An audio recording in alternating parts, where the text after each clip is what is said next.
Sampai dengan 5 Desember dari data yang saya dapat ini sudah dilakukan pelatihan sebanyak 12.408 orang untuk 21 provinsi.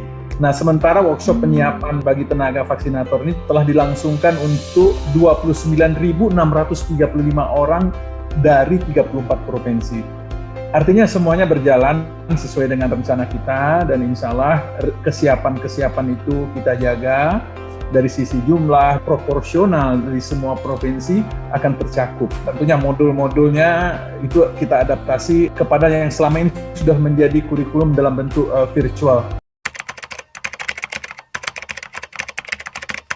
Di Kota Bogor, yang simulasi itu dihadiri Bapak Jokowi sendiri bersama tentunya dengan Pak Menteri Kesehatan. Kemudian di Puskesmas Cikarang Utara, di Bekasi khususnya ya pada tanggal 19 November. Nah, hadir di situ Pak Wakil Presiden kita, Pak Ma'ruf Amin. Artinya semuanya itu memang harus dilakukan seperti ini, baru kita tahu gitu. Ada satu persoalan yang memang harus kita perbaiki, ada masalah yang kurang, ya namanya ini pekerjaan besar ya. Tentang APD, Kemenkes juga menyiapkan untuk sosialisasi ke seluruh pelatihan vaksinator ini sekaligus penyediaan cold chain, logistik pendukung, termasuk APD level 1-nya. Jadi rencana semuanya itu sudah berjalan dan diikuti dengan penyiapan pembiayaan yang sudah diukur dan direncanakan dengan baik. Sekali lagi, upaya-upaya ini harus sampai ke daerah ya.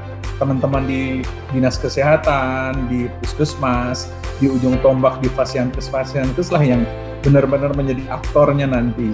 Ya kita berharap tidak semata-mata pesan yang sulit-sulit diterima masyarakat kita ya. Kalau memang bisa bersifat local wisdom ya, bahasa-bahasa daerah yang bisa disampaikan ke masyarakatnya akan lebih baik.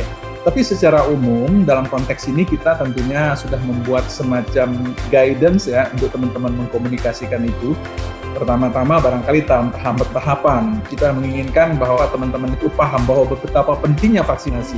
Pemahaman kita tentang kehalalan juga sudah kita upayakan penguatan dengan Majelis Ulama Indonesia misalnya.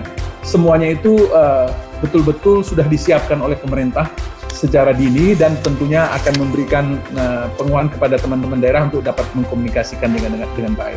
Yang ketiga adalah efektivitas daripada vaksinasi. Itu juga harus dikomunikasikan dengan benar ya. Karena sekali lagi vaksin yang efektif itu tentunya untuk melindungi individu dan juga masyarakat dari penularan terhadap penyakit-penyakit dan juga kemungkinan mengalami gejala yang lebih ringan bila terkena penyakit tersebut. Seperti misalnya vaksin influenza. Namun yang tidak boleh ditinggalkan oleh masyarakat kita, dan saya berharap teman-teman daerah juga mengkomunikasikannya dengan baik, bahwa mematuhi kemudian menjalankan protokol kesehatan dengan baik itu adalah paling ampuh dari semua upaya-upaya yang selama ini sudah kita yakini akan memberi perlindungan kepada masyarakat. Pasti Indonesia besar sekali, sisi keterjangkauan masih ada daerah-daerah yang disebut dengan daerah terpencil, kemudian daerah perbatasan, daerah kepulauan ya. Salah satu kendala geografis ini yang menjadi persoalan sehingga nakes-nakes kita, vaksinator kita kadang-kadang mempunyai sebuah effort yang luar biasa ya untuk menempuh daerah-daerah yang sulit tadi. Kemudian tata kelola rantai dinginnya, cold chain-nya, yang mana kita pahami sendiri kan kalau berkenaan dengan vaksin ini harus ada perlakuan khusus di dalam mendistribusikannya.